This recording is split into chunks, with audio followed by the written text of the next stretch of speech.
Sean todos muy bienvenidos a la segunda jornada de capacitación que tenemos preparada para las financieras. El tema de hoy es sistemas de gestión de riesgo, entendiendo el riesgo inherente. Paso la palabra al intendente de riesgo de prevención del lavado, el señor Franklin Boxi. Estamos ansiosos ya para esperarle a dos grandes profesionales que tienen preparado hoy un poco darnos un puntapié en lo que respecta a la gestión del riesgo, algo muy importante en relación a lo que es la detección, la identificación de los mismos, ¿verdad? Personas que tienen una constante capacitación en el tema y sobre todo, como la estatua de Rodas, tienen la otra pata en lo que respecta al quehacer, al know-how diario. Así que yo más que nadie estoy muy ansioso, sé que vamos a aprender mucho. Son dos grandes personas y bueno, el contenido de este curso programático, hoy arrancamos la segunda jornada que fue pensada y muy bien desarrollada específicamente para financieras, pero que trae a colación un montón de aristas ya en el qué hacer y el cómo hacer en base a una aplicación efectiva de la norma que nos, digamos, regula la CEPRELAT. Así que sin más preámbulos, entiendo que Salvador Robustela el que arranca y posteriormente Fidel Oviedo, así que cedo la palabra y muchísimas gracias. En esta ocasión vamos a tratar 4 temas relevantes en lo que se refiere a la comprensión del riesgo.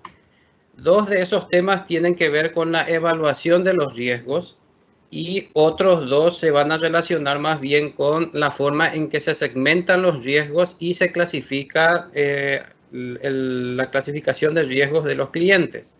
En el caso de autoevaluación vamos a estar exponiendo unos ejemplos prácticos sobre cómo se desarrolla una autoevaluación de riesgos, y en la parte de clasificación de riesgo de clientes, pues el colega Fidel también va a estar exponiendo algunas situaciones que solemos evidenciar en las entidades en el tema de la clasificación de riesgo y en la manera de cómo se gestionan los riesgos en la clasificación, ¿verdad? Cuando hablamos de autoevaluación de riesgos, tenemos que tener en consideración la resolución 70 de la CEPRELAT y también la resolución 213, que es una guía interpretativa que se sacó en el año 2019. Posteriormente, la CEPRELAT también ha publicado en el año 2020 otra guía de manera general, pero que tiene un poco más de detalle acerca de cómo es el proceso de una autoevaluación de riesgos.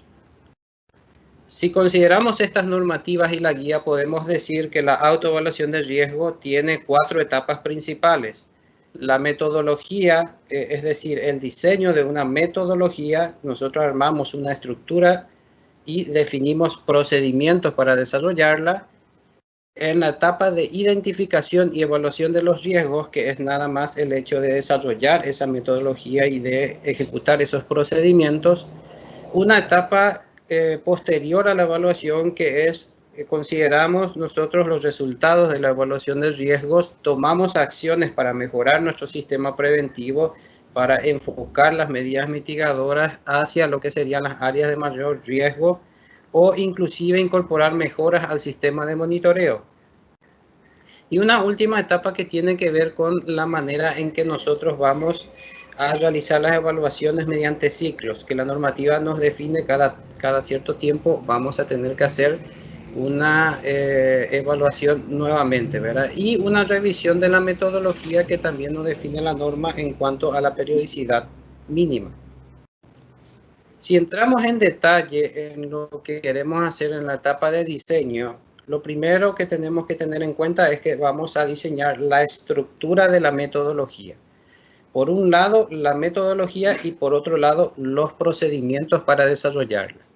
En el caso de la estructuración de la metodología, aquí es cuando vamos a conceptualizar todo lo relacionado a la terminología del riesgo inherente, mitigantes, riesgo residual y aquellas variables como las amenazas, vulnerabilidades y probabilidad de ocurrencia. Nosotros vamos a definir, a conceptualizar cada uno de estos puntos para llegar a enfocar la manera en que vamos a evaluar el riesgo.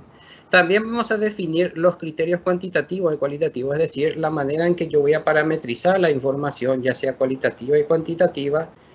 Y vamos a definir también con cuántas escalas de riesgo vamos a trabajar para el riesgo inherente y para las demás variables, mitigantes o riesgo residual. Y esto se puede realizar en función a la estructura y complejidad de la entidad o la naturaleza de la operación. Esto va a depender mucho si queremos que quede en 3 niveles de escala de riesgo o lo podemos hacer en 4, en 5. Eso quedará a criterio de la entidad según su estructura. Y también es importante que definamos con qué herramienta analítica vamos a trabajar. En común, lo que solemos ver en herramientas analíticas es el uso frecuente de planillas Excel, ¿verdad? De hojas de cálculo. O sea, es común que se utilice esa herramienta porque allí se puede desarrollar mucho más fluidamente lo que serían los aspectos de los criterios y las escalas. En cuanto a procedimiento, es importante que siempre se defina cuál va a ser la fuente de información que vamos a utilizar. Principalmente la fuente que tenemos a la hora de la evaluación de riesgo es la información interna, es decir, las operaciones que realiza la entidad, su estructura organizativa y su relacionamiento con terceros es información interna que disponemos. También los informes de la auditoría interna que nos puede ayudar un poco a evaluar la calidad de los mitigantes, como las notas de resultado de las supervisiones, ¿verdad? De los órganos reguladores, la auditoría externa, entre otras. Información externa también es importante considerarla, por ejemplo, la Evaluación Nacional de Riesgos que la CEPRELAT publica periódicamente. En este caso tenemos 2 evaluaciones nacionales de riesgo, una orientada hacia el lavado de activos y otra, la más actual, que es orientada al financiamiento del terrorismo. Entonces es importante que nosotros definamos que esta información debe ser, que será considerada para la evaluación de riesgos, la evaluación nacional de riesgo, porque principalmente es una condición de la norma. Después podemos obtener otro tipo de información externa, por ejemplo, la que pueda figurar en la web, en publicaciones o de repente en otras instituciones del Estado donde creamos que la información podría ser relevante para el análisis. Por ejemplo, información del Ministerio Público o la policía que suelen hablar de índices de criminalidad. Algunas de esas informaciones nos podría ser relevante a la hora de evaluar los factores de riesgo y de la medida en que estamos mitigando esos riesgos. La información de organismos internacionales, por ejemplo, en este caso podemos decir que nos referimos al Gafi, principalmente aquellos informes sobre los riesgos latentes, que la última vez que había visto algo al respecto se trataba sobre los activos virtuales, y una información previa a ella también había sobre la incidencia del COVID en lo que se refería al riesgo de la corrupción, ¿verdad? Entonces tenemos nosotros informaciones importantes que podemos quitar de estos organismos donde ellos analizan también y dan a entender de manera contextual las amenazas y el riesgo que podrían implicar este tipo de situaciones, ¿verdad? El contexto regional también es importante considerarlo. Lo que pase en Paraguay y lo que pase en el resto de la región también podría impactar en Paraguay. Por ejemplo, la situación de Paraguay, que tiene a sus países vecinos, cualquier índice de criminalidad relacionado a los países vecinos podría llegar a tener un impacto, por ejemplo, transnacional. Entonces tenemos que evaluar también ese contexto y definir si algunas de esas situaciones estarían impactando en la consideración de los factores de riesgo identificados. Entre otras situaciones que deben ser definidas en los procedimientos internos es la manera en que vamos a formalizar toda esta evaluación. La norma ya nos indica que debemos definirlo, que todas estas evaluaciones lo debemos documentar a través de informes. Entonces es simplemente transcribir eso, ¿verdad? Pero también es importante definir las líneas de reporte, es decir, esos resultados a quienes yo voy a compartir, por ejemplo, el comité de cumplimiento para un análisis previo, el directorio. Es importante que se definan quiénes van a ser las líneas, a quiénes van a ir dirigidos estos informes que posiblemente posteriormente estarían requiriendo de acciones para mejorar el sistema preventivo. También es importante que se defina el ciclo de evaluación del riesgo y el ciclo de revisión de la metodología, que la norma nos define también 2 años para evaluaciones y 4 años para la metodología.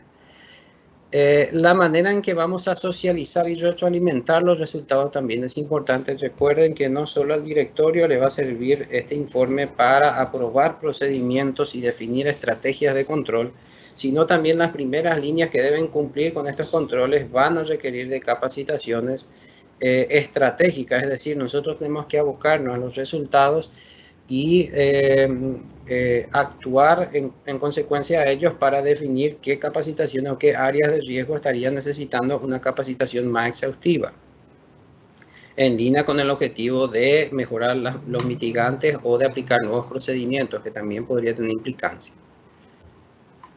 Cuando hablamos del desarrollo, es decir, de la etapa de desarrollo, en esta etapa nosotros lo que vamos a hacer es implementar lo que ya diseñamos. La primera fase que ocurre en esta etapa es la recolección de la información. Aquí vamos a recolectar información sobre las operaciones que tiene la entidad en sus diferentes variables. Podemos hablar de volumen de operaciones, de cantidad de clientes, de cantidad de sucursales. También es importante que recolectemos información sobre los objetivos, estrategias y la estructura corporativa y de negocios de la entidad, porque tenemos que entender hacia dónde se van a ir fluyendo los riesgos en función a esos objetivos y estrategias. La información sobre auditorías internas, externas, reguladores, porque a la hora de desarrollar la evaluación del riesgo nos vamos a utilizar para medir el nivel de eficacia de nuestros mitigantes. La evaluación nacional del riesgo, organismo internacional y contexto regional, que nos va a servir también para contextualizar sobre todo en los factores de riesgo y su preponderancia. La siguiente fase dentro de esta etapa podemos decir que viene el análisis de toda esa información recopilada y empezamos a segmentar la información conforme a lo que nos indica la norma. Básicamente, ¿verdad? Por ejemplo, en la medición de los riesgos inherentes, nosotros vamos a hablar de clasificación de riesgo de cliente, de producto, de zonas, canales.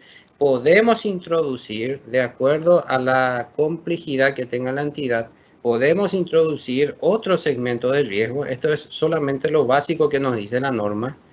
Y lo mismo pasa con los factores de riesgo que la normativa de la CEPRELAT indica ciertos factores de riesgo preponderantes, pero también dice que hay que analizar todos los factores, todas las operaciones, todos los canales tienen que ser analizados en esta etapa de evaluación, de forma que tengamos una revisión integral respecto de los mitigantes y de los riesgos.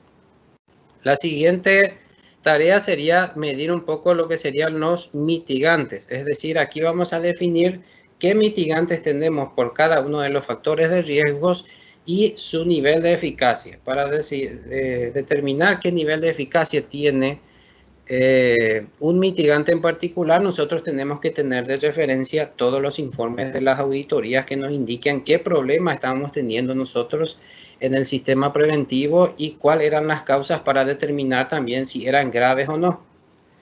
Finalmente, en la relación de los riesgos inherentes con los mitigantes, pues podemos determinar los riesgos residuales. Finalmente, en esta etapa, lo que se hace al final es determinar ya el nivel de exposición general al riesgo en relación a todos esos riesgos residuales, emitir una conclusión y recomendación y luego documentamos todo este proceso, desde la recopilación de la información, el análisis de los datos, la fundamentación en las mediciones, completo el esquema con la metodología incluida y lo documentamos en un informe para ser derivado luego a las líneas siguientes, ¿verdad? En la etapa de adecuación, nosotros consideramos los resultados de ese informe. En primera línea, la primera línea de recepción de la información, lo más probable es que sea el comité. Digo así lo más probable porque va a depender de cómo la entidad procedimente estos procesos.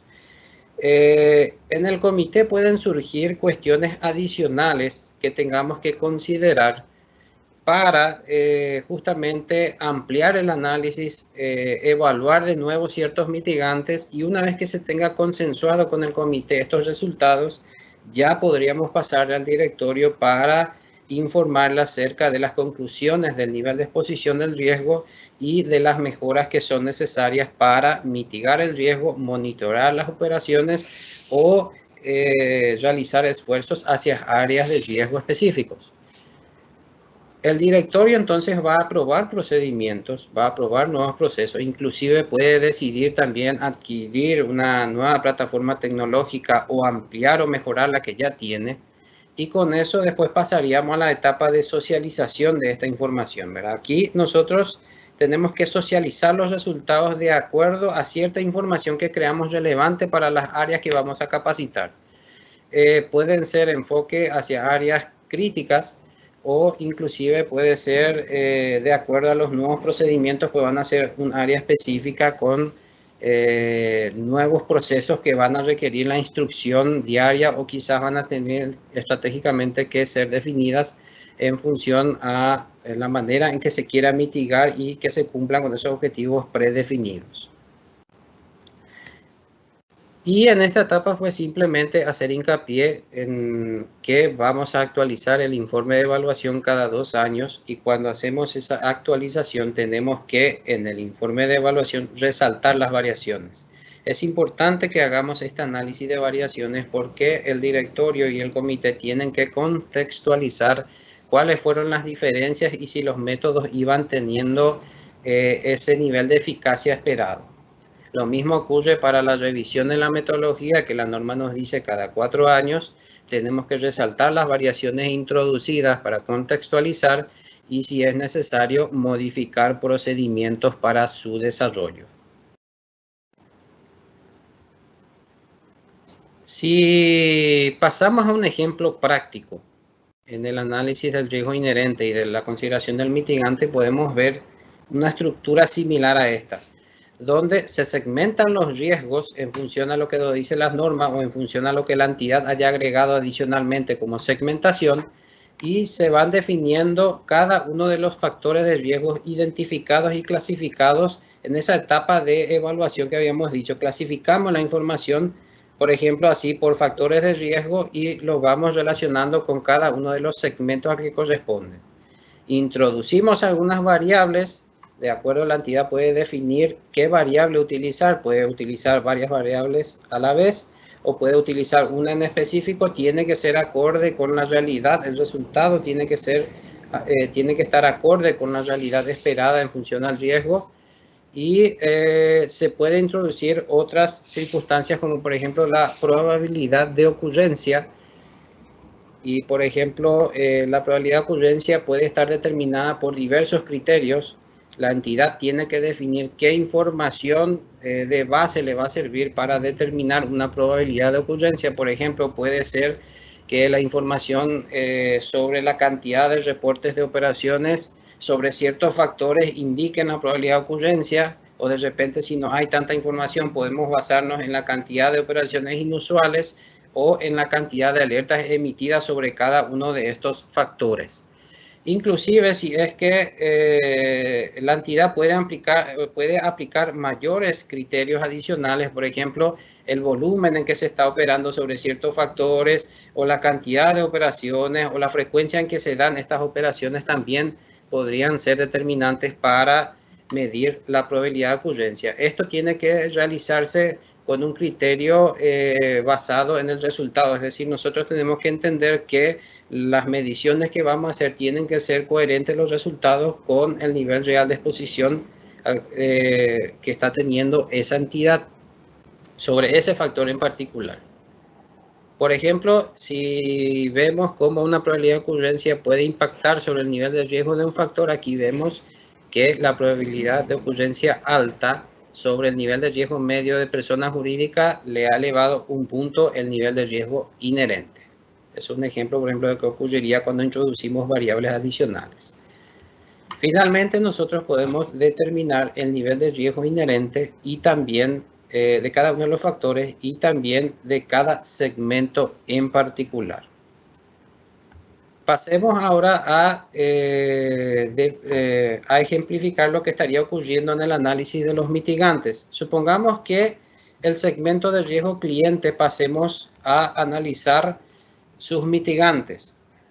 Lo primero que tenemos que hacer es definir qué procedimiento estamos contando para cada uno de esos factores. Aquí lo ponemos de manera general, pero en realidad tenemos que definir procedimiento por procedimiento sobre cada factor de riesgos. y también analizar los informes de la auditoría interna, externa y de las notas que han enviado los supervisores, los reguladores, para determinar cuáles fueron las deficiencias que existieron en cada uno de estos factores de riesgos. Con esto nosotros estaríamos definiendo el nivel de eficacia de cada uno de esos mitigantes, y en función a ello también podemos decir que estaríamos definiendo si un nivel de exposición se estaría agravando o no con el tiempo, ¿verdad? En consideración a ese nivel de eficacia. Por ejemplo, aquí en persona física extranjera podemos ver cómo tiene un riesgo inherente bajo, pero con un nivel de eficacia débil, el riesgo residual finalmente pasó a ser mayor que el riesgo inherente. Entonces, estas cuestiones tenemos que considerar a la hora de evaluar los mitigantes, porque podrían mitigar los riesgos, como podría ser lo contrario, porque su eficacia no es lo que se estaba esperando. Finalmente, podemos obtener la relación entre el riesgo inherente y la calidad de los mitigantes. Nosotros ya podemos obtener el riesgo residual final, y también de cada uno de los factores y también del segmento en particular al que corresponde.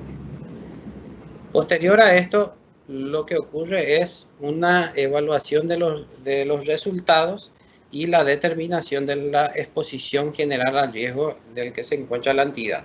Para determinar el nivel de exposición general al riesgo, las entidades pueden diseñar en la etapa de diseño, pueden definir los criterios necesarios para llegar a ese cálculo final de exposición al riesgo. En este caso salió medio alto porque utilizamos escala de riesgo de 4 niveles, por ejemplo, o de 5, entonces no es solamente bajo, medio, alto, sino es medio alto, ¿verdad? Por ejemplo, ese tipo de situaciones lo podemos ir diseñando ya en la etapa de diseño de la metodología. Algunas cuestiones especiales que tenemos que tener en cuenta a la hora de diseñar una autoevaluación de riesgos. No es lo mismo una entidad pequeña de una grande.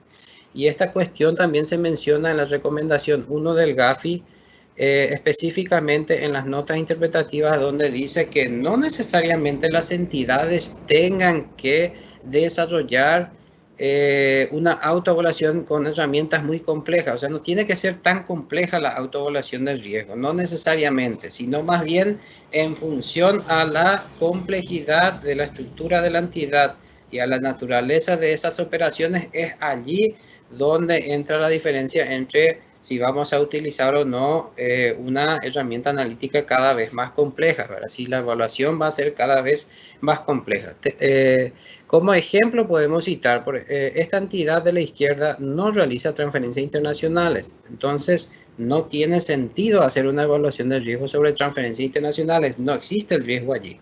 Mientras tanto, en la entidad de la derecha, que es más corporativa, sí realiza transferencias internacionales, y quizás esa entidad inclusive va a tener que hacer una evaluación de cuántos factores de riesgo estarían incluyendo en transferencias internacionales. Por ejemplo, va a tener que hacer una evaluación de la naturaleza de esas operaciones. Si nos estamos refiriendo a transferencias de importación o si nos estamos refiriendo a remesas familiares. Ambos enfoques, ambos factores tienen diferentes enfoques en la manera en que vamos a evaluar los riesgos. Es por eso que se habla de estructura y complejidad de una entidad y naturaleza de unas operaciones. Hablemos un poco de lo que serían los fideicomisos. Pongámosla que las dos entidades tengan fideicomisos como operaciones, pero una de ellas solamente conoce fideicomiso porque desarrolla el fideicomiso de administración de recursos, por ejemplo. Entonces, no hay necesidad allí de ponerle tantos títulos al factor de riesgo, porque es solo un tipo de fideicomiso el que está desarrollando. Pero la entidad de la derecha, por ejemplo, no solo desarrolla fideicomiso de administración de recursos, sino que también tiene fideicomisos de garantías. Entonces, aquí sí es importante, porque la naturaleza de las operaciones es diferente, un tipo de fideicomiso del otro. Tenemos que hacer distinción dentro de nuestra evaluación de riesgos, porque vamos a enfocar de diferente manera los mitigantes y también de diferente manera el esfuerzo de la mitigación de esos riesgos. Y simplemente para tener en contexto ¿cuál sería el propósito de la autoevaluación de riesgos? En primera instancia, quien es el más interesado en desarrollar la autoevaluación de riesgos es la máxima autoridad. La máxima autoridad tiene que comprender el nivel de exposición del riesgo al que se encuentra. Es decir, con una clara comprensión de lo que hace falta implementar, de lo que necesitamos mejorar, de dónde se están orientando los riesgos, va a poder tomar decisiones acordes a esos resultados. Cuanto mejor sea nuestra autoevaluación del riesgo en cuanto a resultados y en cuanto a comprensión de la exposición, del nivel de exposición, mejores van a ser las medidas posteriores que se van a ir tomando para mitigar o administrar esos riesgos. Un segundo propósito que nos sirve para corregir los procedimientos, ¿verdad? Aquí hay un interés de ir corrigiendo aquellos procedimientos que creíamos que iban a cubrir adecuadamente el riesgo, pero finalmente no estaban mitigando, empezaban a existir demasiadas deficiencias que finalmente tenían un trasfondo que no estaba funcionando, no era eficaz. Entonces, sí es importante una autoevaluación de riesgo porque nos va a ayudar a corregir estos procedimientos, ¿verdad? Finalmente, lo que más nos importa a la hora de hacer la autoevaluación de riesgo también es orientar esfuerzos hacia áreas de mayor riesgo. Nosotros queremos definir estratégicamente cómo vamos a administrar los mitigantes, pero que los mitigantes sean asertivos, es decir, que los mitigantes tengan realmente un impacto real sobre los factores de riesgo analizados. Entonces es importante que cuando se va a hablar de demanda de recursos, de actualización de sistema, de una plataforma tecnológica, se tenga en cuenta la autoevaluación de riesgos para decidir si realmente va a surgir una necesidad, o si se va a tener que demandar demasiados recursos para resolver los problemas, o quizás se tengan que definir estrategias de mitigación que nos podría ayudar a mitigar o a cumplir con el mismo objetivo, ¿verdad? Mejorar la eficacia del sistema preventivo. Con estos propósitos, si logramos entender que se van cumpliendo estos propósitos, entonces podríamos decir, por lo menos en forma razonable, que estamos aplicando un enfoque basado en riesgo, porque finalmente la recomendación 1 nos habla de eso, que tengamos que aplicar un enfoque basado en riesgo, donde haya mayor exposición al riesgo, mayores recursos, mayores medidas mitigadoras vamos a aplicar, y donde haya menores riesgos, pues van a ser mitigaciones más simplificadas, ¿verdad?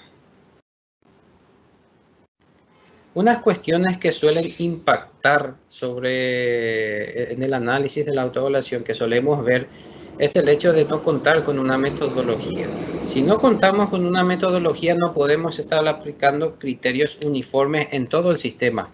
Es decir, la falta de una metodología conlleva a que los resultados no sean los esperados. Finalmente no vamos a poder enfocar de una manera coherente la administración de los riesgos, ni tampoco mitigar los riesgos ni monitorear el sistema. No documentar la evaluación es un problema también, porque si no tenemos un informe, un historial de lo que se venía haciendo, no vamos a estar conociendo en qué parte de los procesos hemos tenido fallas o haya demandado una acción que finalmente no funcionó o que el nivel de eficacia no se llegó a concretar. Es importante que siempre se documente la evaluación de riesgos para que tengamos memoria de lo que ha sucedido, de lo mal y de lo bien que ha sucedido dentro de nuestro sistema preventivo. Finalmente, desarrollo limitado es otro problema. Nosotros podemos tener una metodología y documentarla, pero si estamos considerando solamente algunas operaciones de la entidad, solamente algunos factores, no estamos segmentando los riesgos conforme a la normativa o considerando todos los factores que nos dice la normativa, las que son aplicables. Recuerden que de acuerdo a la estructura y naturaleza es como tenemos que hacer la autoevaluación. Si no desarrollamos todo lo que es la entidad, jamás vamos a tener una percepción real del riesgo. Es más, ni los procedimientos que apliquemos quizás ni siquiera lleguen a tener ese grado de impacto que estamos esperando a la hora de aplicar o asignar recursos. Bien, otro tema que vamos a tratar se refiere con la evaluación de nuevos eventos de riesgos. Y si miramos lo que la normativa nos indica al respecto, podemos ver que, por ejemplo, uno de los eventos que puede ocurrir son los nuevos productos y servicios.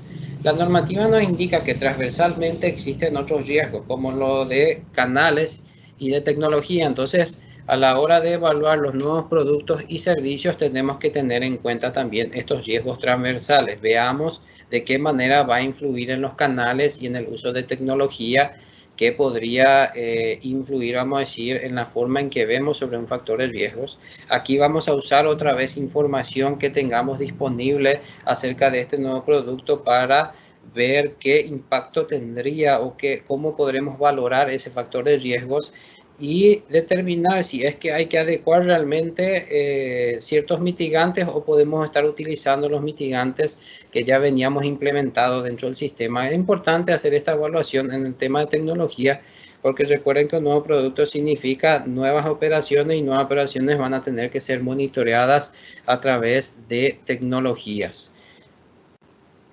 Otro aspecto también que puede suceder, otro evento de riesgo, es la nueva zona geográfica. Y básicamente lo que nos dice la norma es que si vamos a incursionar en una nueva zona geográfica, que analicemos también el riesgo implícito, principalmente en lo que se refiere a zona geográfica, al segmento de zona geográfica. Si vemos lo que nos dice la normativa, pues tenemos tres etapas. La que diseñamos procedimientos para hacer una evaluación de estos nuevos eventos de riesgos, la evaluación de los riesgos propiamente dicho y la actualización de los procesos preventivos, que post a la evaluación entonces definimos si vamos a establecer medidas mitigadoras, si vamos a realizar capacitaciones o cualquier estrategia que se cree conveniente a la hora de mejorar la eficacia del sistema preventivo. Si vemos cada una de las etapas, podemos ver que tiene similitud con lo que veníamos haciendo con la autoevaluación de riesgo. En primera instancia, pues la herramienta de evaluación. Nosotros podemos utilizar la misma metodología de evaluación de riesgos, de autoevaluación de riesgo, la misma herramienta, solo que se van a ir diferenciando en cuanto a la información que vamos a utilizar, ¿verdad? Por ejemplo, la información a ser procesada tiene que ver mucho con los objetivos que van a tener esos nuevos productos o los objetivos que se estén trazando con relación a la nueva zona que se va a incursionar. Cuando hablamos de nueva zona, puede que estemos hablando de múltiples productos y servicios que van a incursionarse dentro de esa zona, entonces tenemos que considerar esa información. Alcance que tendrán los resultados también hay que definirlo en procedimientos, las líneas de reporte y roles. Muy similar a lo que veníamos haciendo con autoevaluación de riesgos, pues lo estaríamos haciendo también para la evaluación de nuevos productos y servicios. Aquí hay que tener en cuenta que tenemos entonces una metodología para autoevaluación de riesgos, procedimientos para la autoevaluación de riesgos y procedimientos para la evaluación de nuevos productos y servicios y zonas geográficas, que posiblemente tenga también su propia metodología, ¿verdad?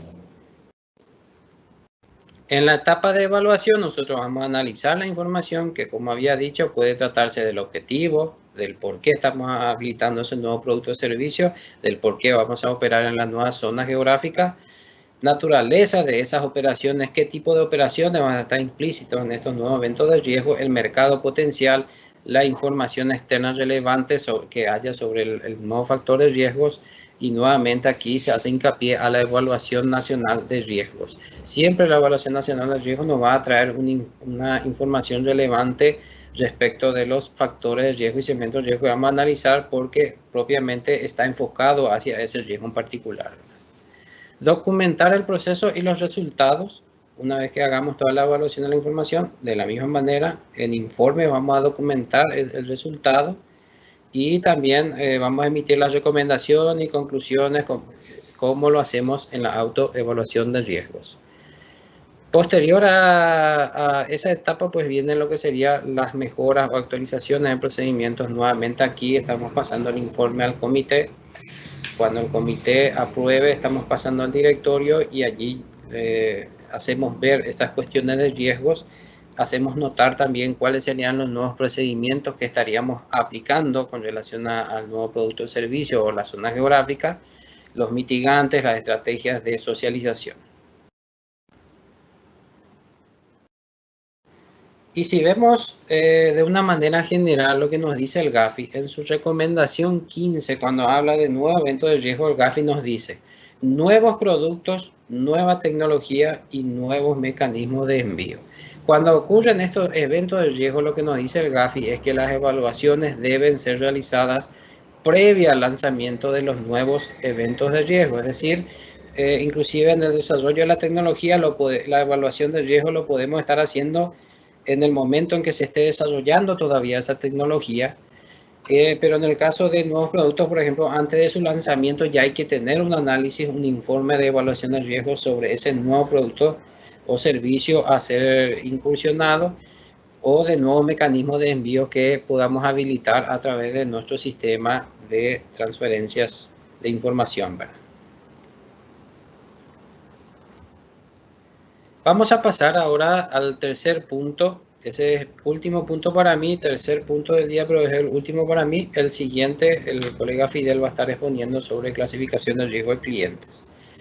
Conocimiento del mercado. Esto es algo nuevo. En la resolución 349, cuando nosotros leíamos, si mal no recuerdo, es el artículo 33 de la 349, de una manera muy general se exponía lo que era el conocimiento del mercado, es decir, una evaluación del mercado como máximo se mencionaba, ¿verdad? Resulta que ahora en la normativa, en la resolución 70, ya se dan algunos tips de lo que se quiere lograr con el desarrollo de conocimiento del mercado. Y introduce una serie de, por ejemplo, de conceptos, de consideraciones y de la finalidad que se quiere con el tema de conocimiento del mercado. Vamos a ver uno de ellos. Por ejemplo, el mercado, dice la normativa, que el mercado se compone de las personas que utilizan los productos y servicios de la entidad. En primera instancia, entonces estamos hablando de información que la entidad está manejando. Aquí no hay información de afuera. Es la información que la entidad está manejando. La entidad opera, interactúa en operaciones con estas personas.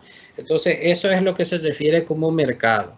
Pero tiene que ver también con la información que recopilamos de esas personas. Por eso es que se centra mucho esto en la información interna. Dice que el conocimiento del mercado es el complemento al conocimiento del cliente. O sea que esto se suma al perfil transaccional que ya tiene un conjunto de informaciones. Vamos a sumar ahora el segmento al que está operando ese mercado. Esa es la definición, vamos a decir, de conocimiento del mercado. Nosotros vamos a segmentar a los clientes de acuerdo a un mercado específico, de acuerdo a ciertos criterios. ¿Cómo lo haríamos? Pues la norma nos dice también, tenemos que definir un conjunto de criterios y desarrollar factores. De esa manera es como lo vamos a segmentar. Nosotros vamos a establecer segmentos de mercado en función a ciertas variables que vamos a ir introduciendo y los clientes que van quedando dentro de factores comunes a estas variables se van a ir agrupando en dichos segmentos.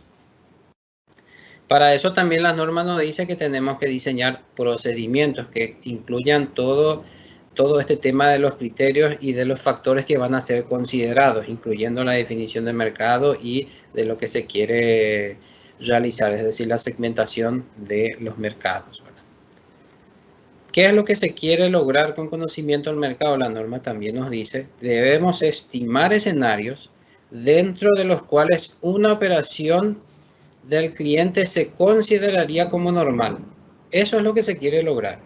Es decir, recuerdan que se hablaba mucho del límite operativo autorizado. Ese es el más conocido que se tenía en la 349, donde uno decía dentro de este rango se está moviendo el cliente, bueno, se emiten alertas y todo eso. Bueno, ahora resulta que si se generan alertas dentro del sistema preventivo, también consideremos este conocimiento del mercado en la evaluación que hagamos con el cliente. Es decir, si las operaciones que está realizando el cliente me generan alerta o por cualquier motivo estoy viendo operaciones que está realizando el cliente, se compara o es el equivalente al conjunto de ese conocimiento de mercado que tengo, es decir, hay un conjunto de personas que forman un mercado específico al que ese cliente también pertenece, entonces vamos a tener una variable más que analizar a la hora de determinar qué tipo de debida diligencia vamos a aplicar sobre dichas alertas o sobre las operaciones inusuales que nos estén relevando el sistema. Y vamos a poner algunos ejemplos de lo que sería definir criterios y factores.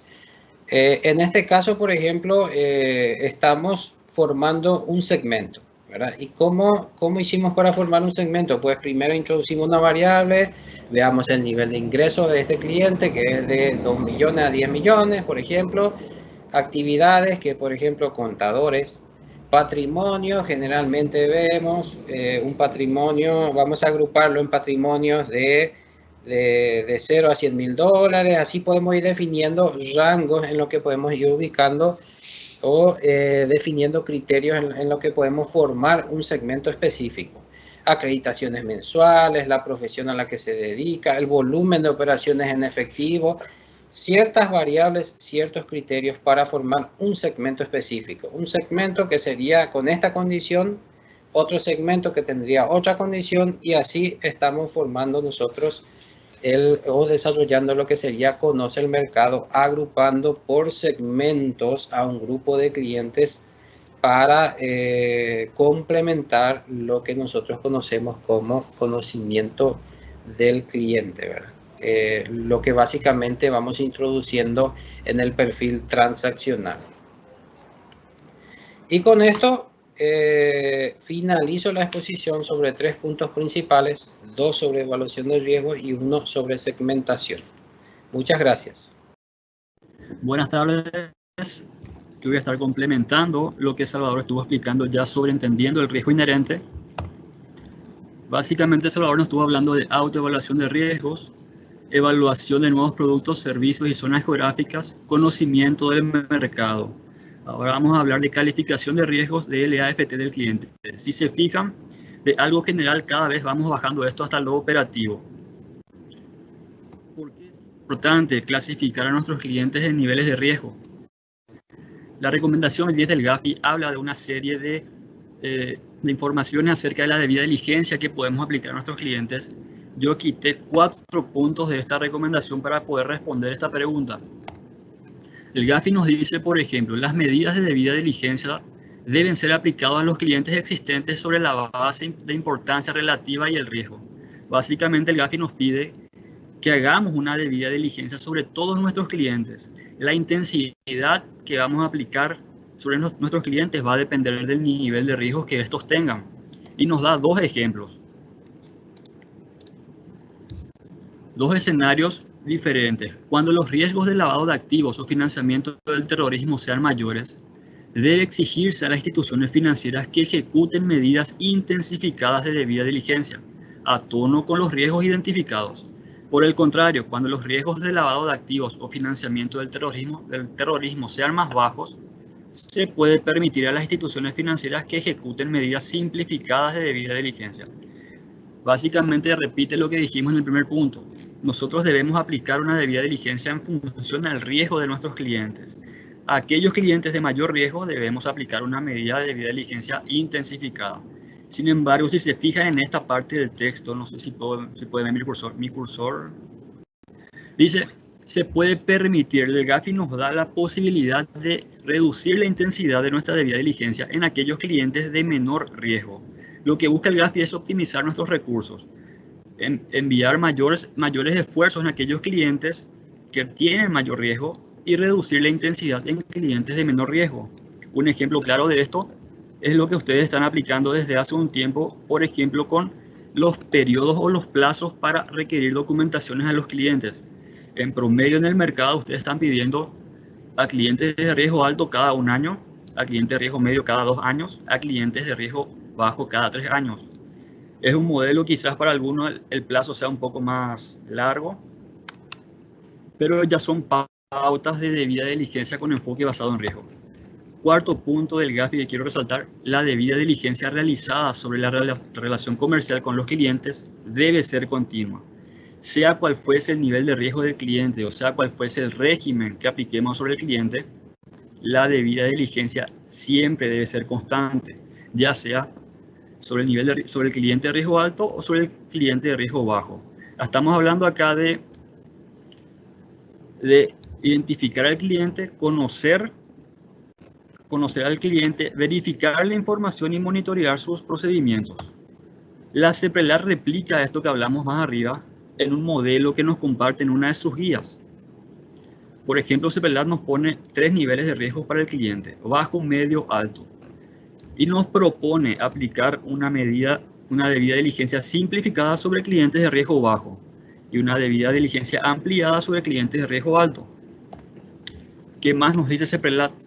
En su guía dice: el régimen de debida diligencia del cliente a ser implementado dependerá de la calificación de riesgos de LA-FT del cliente, en base a los parámetros identificados, los cuales permitirán un mayor control, intensidad y rigurosidad en aquellos clientes que reúnen ciertas características, así como en contrapartida de la reducción de ellos cuando corresponda. Esto es más de lo mismo, pero no deja de ser importante repetir: la debida diligencia se va a aplicar sobre todos los clientes.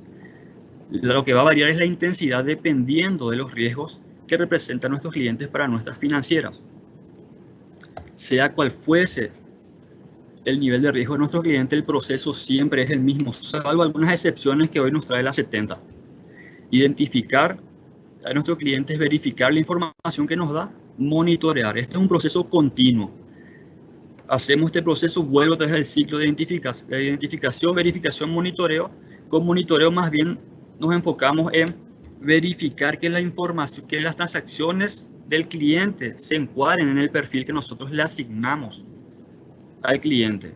Sobre esto vamos a hablar mejor el lunes. Nada más quise destacar de esto para responder la pregunta: ¿por qué es importante segmentar a nuestros clientes en función al riesgo? Básicamente porque queremos nosotros optimizar nuestros recursos y la debida diligencia que vamos a aplicar sobre ellos depende del nivel de riesgo de estos clientes. Normalmente nosotros recurrimos a una matriz de riesgo o a un sistema de calificación de clientes, como dice la normativa, para lograr calificar a nuestros clientes de manera objetiva. De manera objetiva, ¿por qué? Porque queremos clasificar a nuestros clientes a todos bajo la misma vara, como se dice. El proceso superficial sería: cargamos los datos del cliente en el sistema que tienen relación con estos 4 factores de riesgo que la 70 hoy nos propone: canales de distribución, productos y servicios, características del cliente, zona geográfica. Ustedes son libres de agregar otros factores si a su criterio creen conveniente. El sistema procesa esta información y nos da un nivel de riesgo. Pero ¿qué pasa? Para que este sistema funcione efectivamente, debemos definir cuáles son los indicadores que queremos que este sistema valide. Debemos parametrizar esos indicadores, debemos ponderar esos parámetros. Voy a dar algunos ejemplos de indicadores que nosotros quitamos de la resolución 70, quitamos de algunas guías de la CEPRELAT, incluso quitamos de algunas entidades que nos tocó visitar por la practicidad de sus criterios a la hora de segmentar a nuestros clientes. Estos son solamente ejemplos. Ustedes pueden agarrar algunos si les interesa, si les parece práctico. Pueden dejar de lado si les parece excesivo. Nosotros como Superintendencia de Bancos no miramos la complejidad o la metodología que utilizan al momento de parametrizar esta matriz o este sistema, siempre que esté fundamentado y siempre que sea efectivo. Por ejemplo, tipo de clientes: personas físicas o personas jurídicas. Podemos también segmentar a las personas jurídicas. No es lo mismo una sociedad de acción simple, por ejemplo, versus una sociedad con capital abierto. La estructura de propiedad. Con esto me refiero más bien a la dificultad que tenemos como entidad para identificar al beneficiario final de un cliente. Por dar un ejemplo, sociedad anónima que tiene como accionista a otra sociedad anónima. Es un indicador útil para este tipo de clientes. La actividad económica, el volumen de ingresos son indicadores o variables que prácticamente todo el sector está utilizando. Básicamente es agrupar la actividad comercial de nuestros clientes en niveles de riesgo o establecer rangos para sus volúmenes de ingreso. La condición PEP, la condición ONG, si bien la resolución 70 no nos dice taxativamente que son de riesgo alto, sí nos dan pautas de hacia dónde deben tender sus calificaciones por el régimen de debida diligencia que nos exigen hacia este tipo de clientes. La antigüedad también es un parámetro bastante original. Por ejemplo, la antigüedad que lleva el cliente en su mercado o la antigüedad que lleva el cliente en nuestra cartera. Cualquier criterio es válido siempre que esté fundamentado. Dentro de productos, el tipo de producto también es un indicador que ustedes utilizan mucho a la hora de segmentar al cliente.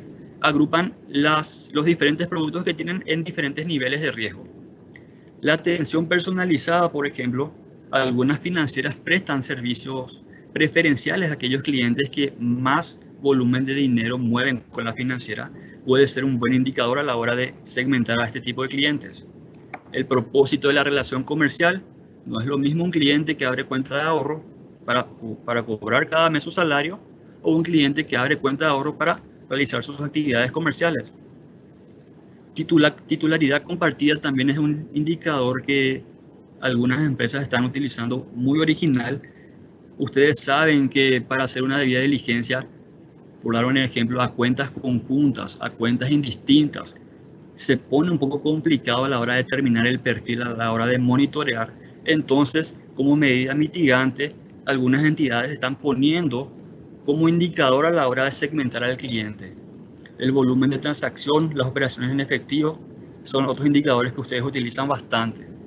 En zona geográfica, por ejemplo, la nacionalidad del cliente no siempre es igual al país de residencia del cliente. Son dos criterios diferentes que podemos utilizar a la hora de segmentar al cliente. El domicilio particular, que a veces difiere del domicilio comercial, la sucursal donde opera y los países con los que operan o realizan comercio. Los canales, el tipo de canal, por ejemplo. Un cliente que opera de manera presencial va a tener cierto riesgo o no comparado con un cliente que opera de manera digital, que es hoy en día la tendencia. Home banking, banca móvil, cajeros automáticos, corresponsales no bancarios son los canales principales hoy en día como los clientes acceden al sistema financiero.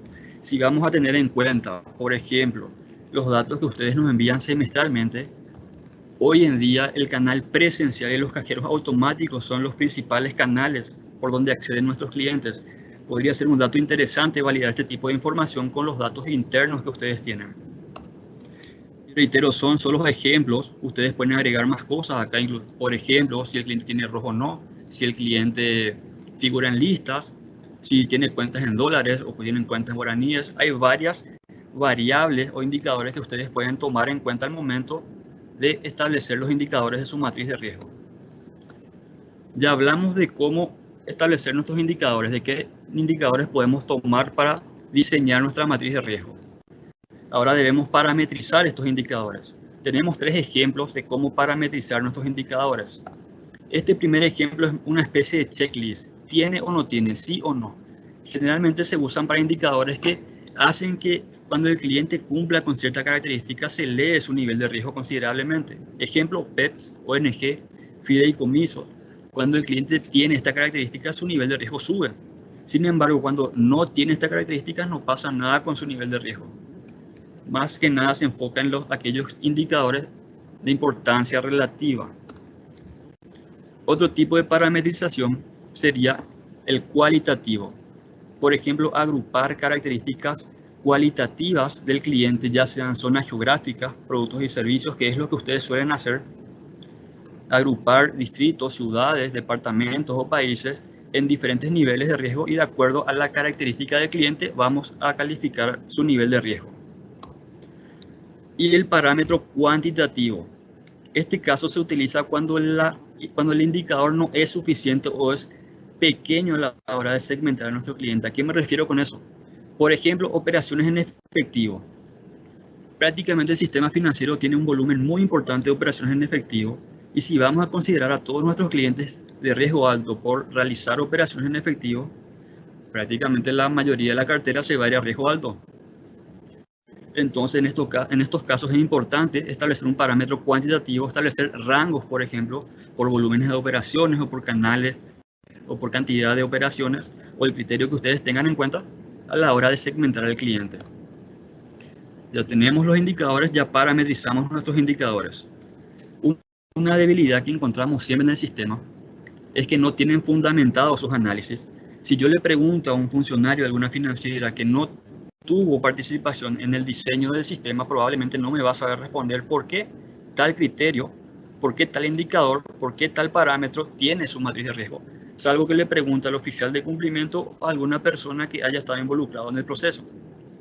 Estos son unos ejemplos de algunos insumos que nosotros utilizamos a la hora de parametrizar nuestra matriz, que ustedes pueden utilizar, inclusive pueden agregar más insumos a esto. El informe de evaluación nacional de riesgo, por ejemplo. Nuestro propio país, los representantes de nuestro país establecen cuáles son las amenazas, las vulnerabilidades de nuestro sistema que podemos tomar nosotros como referencia a la hora de establecer nuestros parámetros. Una medida de mitigación es establecer parámetros en el sistema de calificación de riesgo. Podemos aprovechar esos datos que nos da el informe de evaluación nacional de riesgo para parametrizar nuestro sistema de calificación. Los informes técnicos del CEPRELAT, por ejemplo, últimamente estuvo publicando muchos informes, guías, evaluaciones sectoriales. También hace poco publicó tipologías nacionales que pueden ser datos relevantes a la hora de segmentar, de justificar nuestros parámetros. Informes del GAFILAT también. GAFILAT tiene una serie de documentos en su biblioteca y tiene un compendio bastante interesante de tipologías regionales que podemos aprovechar al momento de justificar nuestra matriz de riesgo. Autoevaluación de riesgos de LAFT. Salvador estuvo hablando muy bien de esto. Básicamente, la entidad reconoce cuáles son sus riesgos, cuáles son sus amenazas. Nosotros, como medidas mitigadoras, las financieras, pueden establecer algunos criterios al momento de parametrizar que puedan mitigar esos riesgos. Conocimiento del mercado, también Salvador estuvo hablando sobre eso.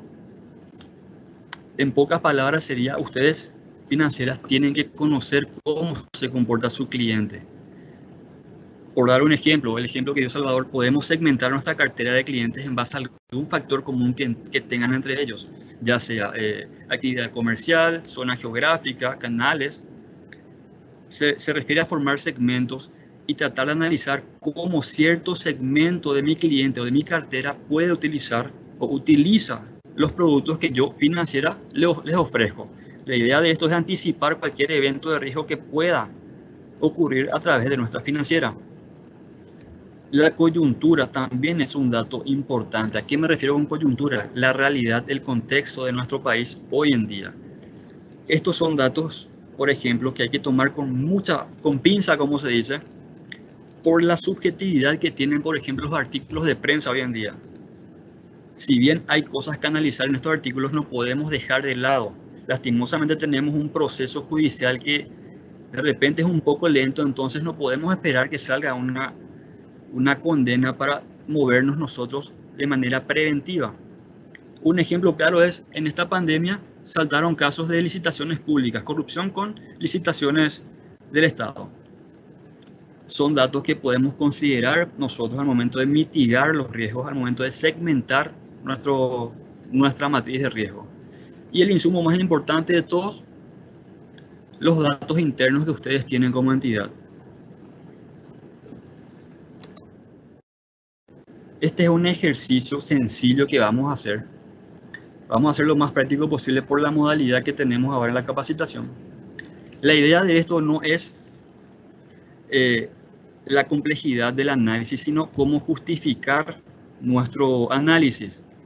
Como les dije, es una debilidad hoy en día que no tenemos justificado en el sistema nuestros análisis, o de repente son muy escuetos. Por ejemplo, el narcotráfico. La Evaluación Nacional de Riesgo identifica el narcotráfico como una de las principales amenazas del país. Relaciona mucho con zonas fronterizas. La Evaluación Nacional de Riesgo dice, la frontera seca con Brasil se ha convertido en una importante zona de tráfico hacia las principales ciudades brasileñas. Acá ya tenemos un indicador que podemos segmentar en esta escala de riesgo. Frontera seca con Brasil. ¿Qué más dice la Evaluación Nacional de Riesgo? La zona fronteriza identificada como de mayor riesgo son Ciudad del Este, Pedro Juan Caballero, Salto del Guairá, Capitán Vado y Encarnación. 4 de estas ciudades son zonas de frontera seca con Brasil. Prácticamente tenemos justificados estos parámetros acá. La idea no es el análisis que hacemos Yo estoy seguro que ustedes tienen un análisis mucho más complejo, mucho más acabado de esto. La idea de esto es ver cómo justificar nuestros criterios, cómo documentar.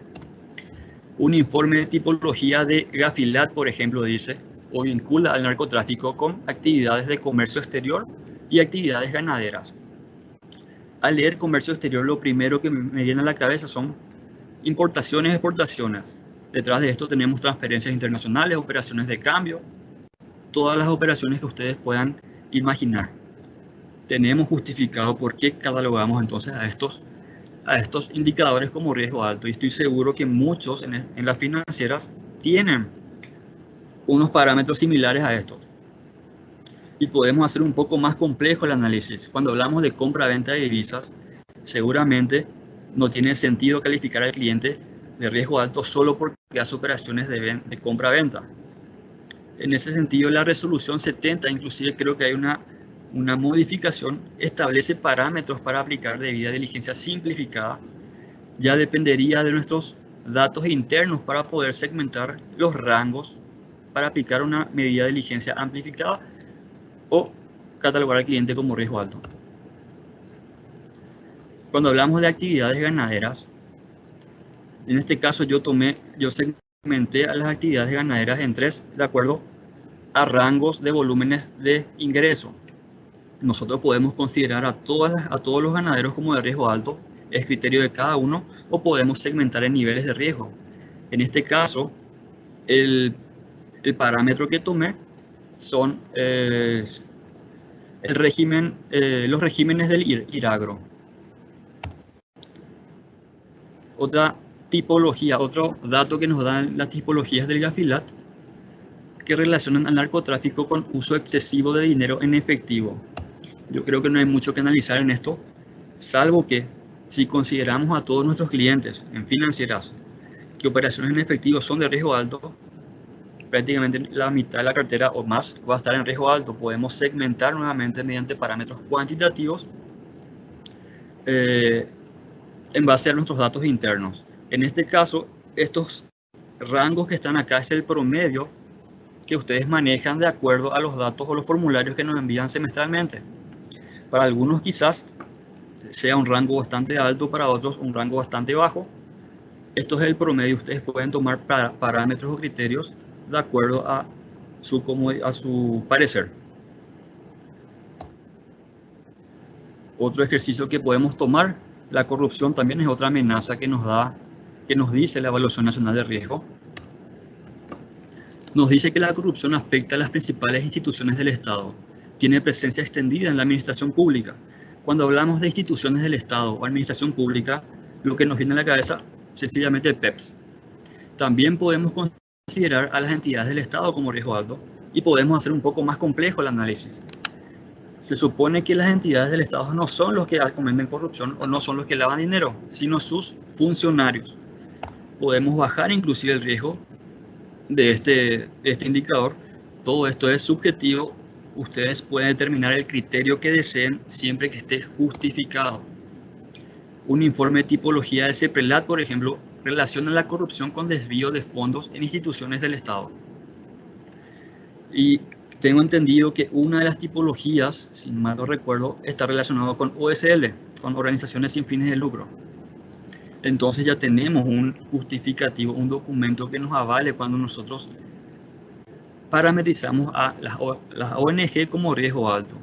Lo mismo, ese dato que está ahí, coyuntura, licitaciones públicas direccionadas y amañadas. Como les comenté, es una tendencia, es lo que estamos viendo hoy en día en las publicaciones en esta época de pandemia. No podemos nosotros dejar de lado la realidad o el contexto que estamos viviendo. Podemos aplicar medidas mitigantes en ese sentido. Y cuando hablamos de licitaciones públicas, podemos incluir a los proveedores del Estado, por ejemplo, en riesgo alto.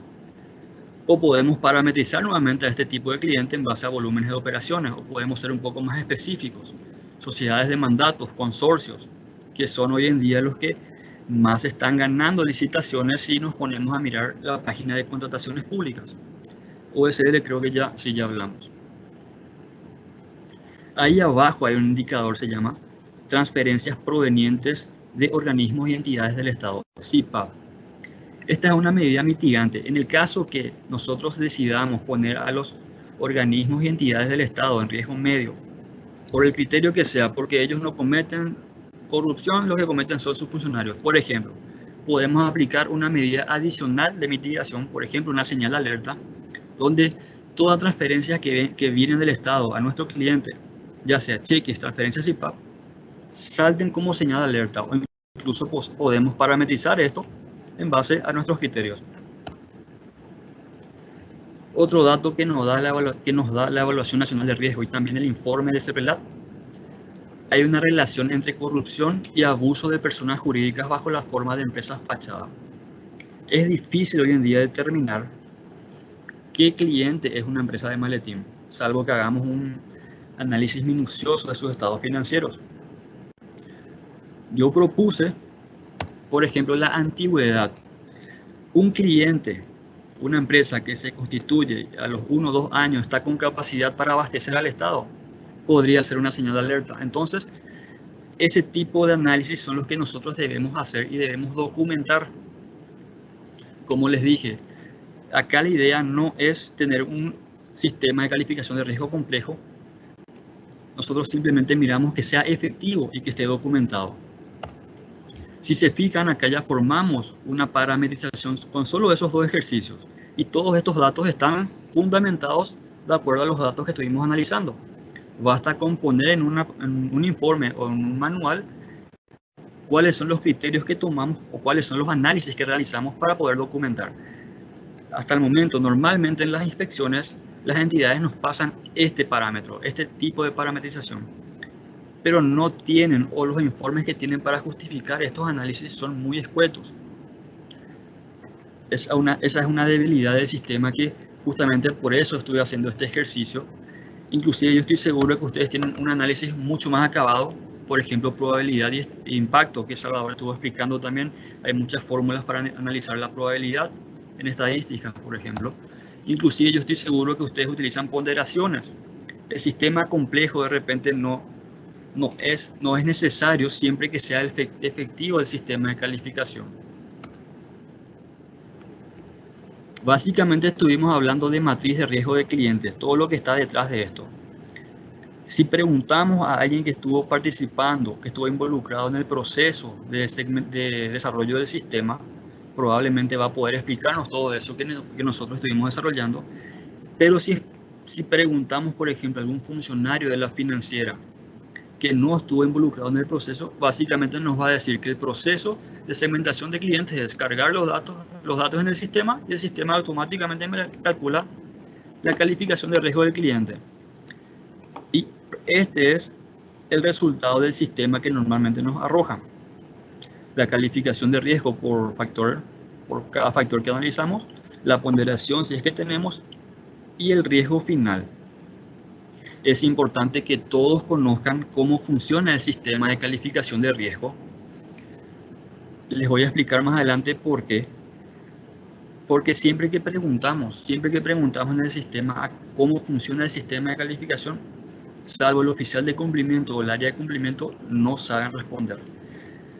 Vamos a hacer un ejercicio más adelante, pero quiero antes que lean esto que está abajo. Las parametrizaciones y ponderaciones deben estar de acuerdo a los criterios desarrollados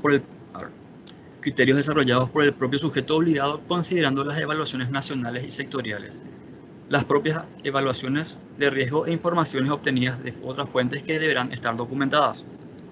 Resalté 2 partes de este texto. Cada uno de ustedes, financieras, es libre de desarrollar su sistema. La complejidad de repente puede estar de lado siempre que sea efectivo y siempre que esté documentado.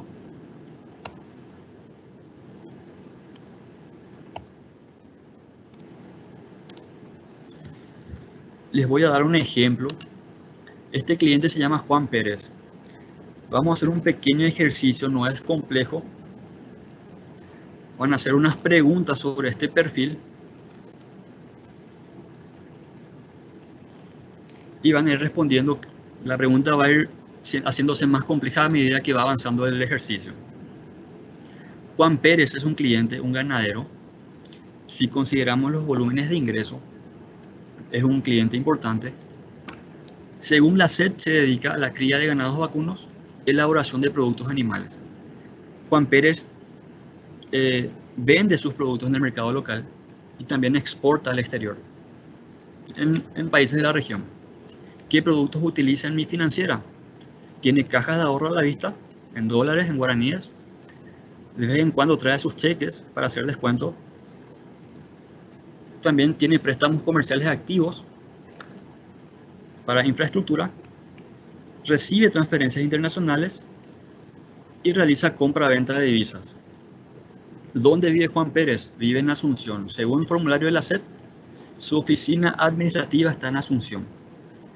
Según datos que conocemos nosotros, el oficial de cuentas tiene 2 establecimientos ganaderos, en Salto del Guairá uno, en Santaní otro. Y tiene 3 locales de ventas, en Asunción, en Santaní, en Caguazú. ¿Cómo llega Juan Pérez a nuestra financiera? Principalmente por home banking y por corresponsales no bancarios en el interior. La idea de este ejercicio es ver cómo conocemos nosotros cuál es el grado de conocimiento que tenemos sobre nuestro sistema de calificación de riesgo. Son preguntas sencillas, no hace falta que respondan en el chat las respuestas. Cada uno puede anotar o puede hacer memoria, no son difíciles de responder, pero quiero que tengan para este primer ejercicio este supuesto. Ustedes están frente a su sistema de calificación y espero que todos conozcan cómo funciona, y de ustedes depende que la calificación de Juan Pérez sea la adecuada en base a los criterios de la financiera. La pregunta es así: ¿tiene la capacidad nuestro sistema para introducir todos estos datos del cliente sin omitir ninguno? Quiero que se imaginen cómo funciona su sistema de calificación y hagan este ejercicio. Responder sí o no nomás. ¿Tiene la capacidad nuestro sistema para meter todos estos datos a la hora de segmentar a nuestro cliente? O les replanteo la pregunta. ¿Tiene limitación nuestro sistema para cargar más de 1 o 2 datos al momento de segmentar a nuestro cliente? Y le pongo nuevamente los datos. Quiero que analicen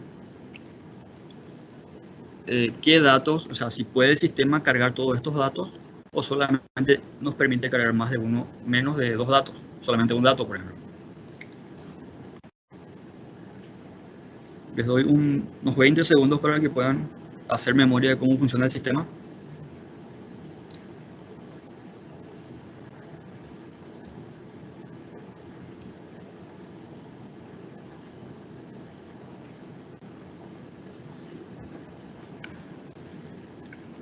Bueno, yo espero que todos hayan dicho que sí. Espero que todos conozcan su sistema, cómo funciona. Este ejercicio tiene un objetivo. Vamos a avanzar a una siguiente pregunta. Vamos a hacer un poco más complejo esto. Cada una de estas tablas que están acá con los datos corresponde a un factor de riesgo. Factor de cliente, factor producto, factor zona geográfica, factores canales. Quiero que se imaginen que ustedes van a cargar el perfil del cliente y de lo que ustedes carguen va a salir el sistema la calificación del cliente. En este caso hay una limitación.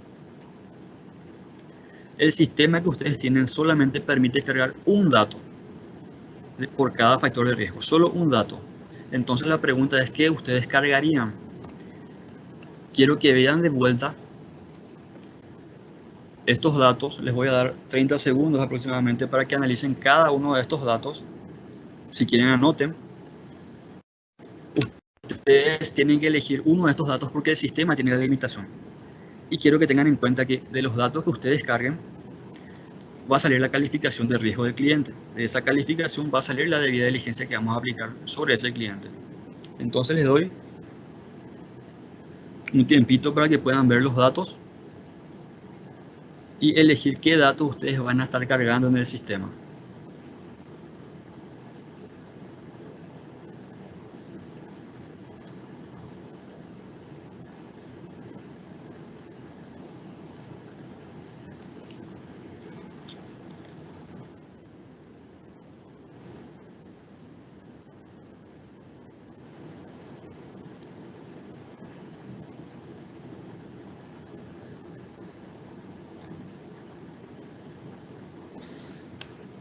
Bueno, creo que ya pudieron elegir qué datos van a cargar en el sistema. ¿Por qué hago yo este ejercicio? Porque vemos normalmente en las entidades financieras donde nos vamos que el sistema tiene limitaciones para cargar datos. Normalmente aceptan 1 o 2 datos máximo para validar la calificación de nuestro cliente. Sin embargo, es común que tengamos clientes con más datos. Por ejemplo, clientes que se dedican a varias actividades comerciales o clientes que tienen varias zonas, que operan en varias zonas geográficas. Clientes que utilizan más de un producto. Entonces, ¿qué datos vamos a cargar? Esas son limitaciones del sistema que normalmente solucionamos de dos formas. O metemos más recursos para hacer un poco más complejo nuestro sistema, o capacitamos a los funcionarios. Es importante que todos conozcan cómo funciona el sistema de calificación de riesgo.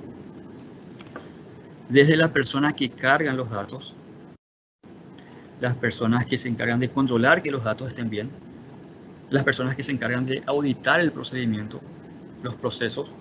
Es importante que todos conozcan cómo funciona el sistema de calificación. No solamente cargamos los datos y el sistema calcula solo, sino qué hay detrás de esa matriz de riesgo.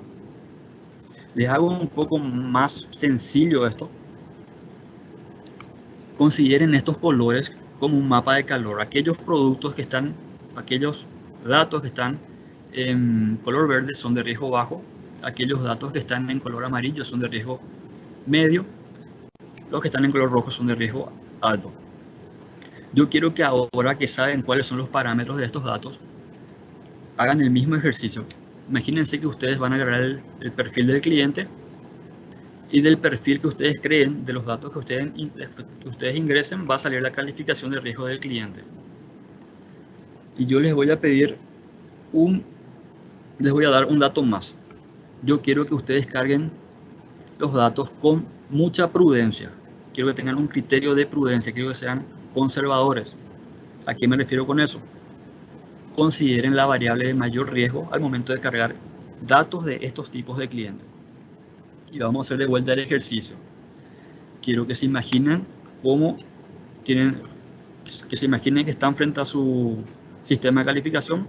La limitación del sistema que tenemos es que solamente permite un dato por factor de riesgo. Quiero que carguen ahora o que elijan cuáles de estos datos ustedes van a considerar al momento de ingresar los datos. Y de paso comparen si es el mismo dato que ustedes eligieron recién. Yo creo que 30 segundos por ahí va a ser suficiente.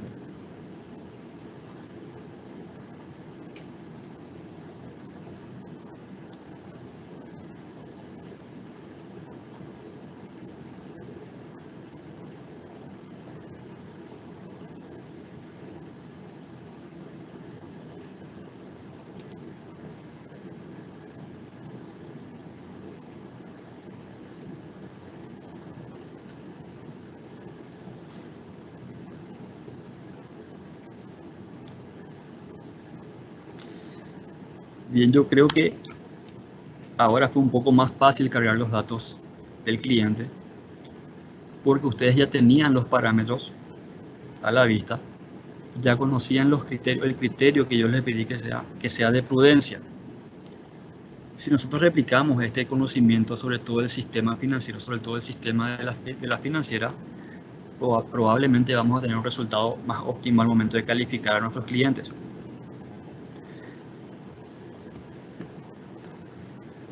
Y les muestro a qué me refiero. Si ven estos dos resultados de calificación de Juan Pérez, si se fijan en los datos que cada cuadro tiene, van a ver que los datos son correctos. Todos estos datos corresponden a Juan Pérez. Sin embargo, al desconocer el criterio que tiene nuestra financiera al momento de cargar los datos, y asumiendo que la limitación del sistema nos permite solamente cargar 1 o 2 datos por factor de riesgo, puede variar la calificación o puede no ser la calificación que debería tener de acuerdo a nuestro criterio, de acuerdo al criterio de la financiera. Por ejemplo, asignar riesgo medio a un cliente que debería ser de riesgo alto. O al revés, asignar riesgo alto a un cliente que debería ser de riesgo medio. Acá le estamos dando más trabajo a nuestro sistema de prevención. Y esto, considerando la cartera de clientes, la totalidad de cartera, puede representar una carga o una debilidad al momento de establecer nuestra debida diligencia. Por eso es importante que todos conozcan cómo funciona el sistema de calificación, para que el proceso de carga sea más práctico y para que los resultados sean efectivos. Creo que esta es mi última diapositiva. Estos son dos escenarios. El escenario de la izquierda, bueno, le explico por qué muestro esto. Normalmente, cuando hacemos inspección a las financieras, le pedimos a las financieras que nos muestre el total de clientes que tiene con sus respectivos niveles de riesgo. ¿Esto para qué? Para que podamos ver hacia dónde tiene la tendencia nuestro cliente en base a su apetito de riesgo. Por un lado, a la izquierda tenemos una entidad que tiene una cartera de clientes mayoritariamente de riesgo bajo. Por el lado de la derecha tenemos a una entidad con un poco más de apetito de riesgo. Su cartera es mayoritariamente de riesgo alto. Por suerte nunca tuvimos un caso, nunca nos tocó ver una financiera de este tipo. Y no quiere decir que está mal, sino en este tipo de cartera nosotros debemos aumentar nuestros recursos, debemos intensificar nuestra debida diligencia. Sin embargo, en algunas inspecciones vimos escenarios como el de la izquierda, donde de cierta forma nos da tranquilidad al ver una entidad reservada en cierto sentido, pero al momento de verificar si realmente estos datos son correctos, notamos que habían fallas o limitaciones en el sistema como los que vimos con Juan Pérez. El sistema normalmente tiene limitaciones para cargar una determinada cantidad de datos, por un lado.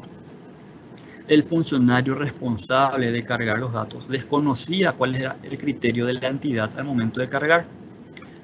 Por ejemplo, la entidad tenía un criterio de cargar siempre los datos más riesgosos, por dar un ejemplo, pero este criterio desconocía al funcionario, entonces cargaba el primer dato o el dato que a este funcionario le parecía que debía cargar.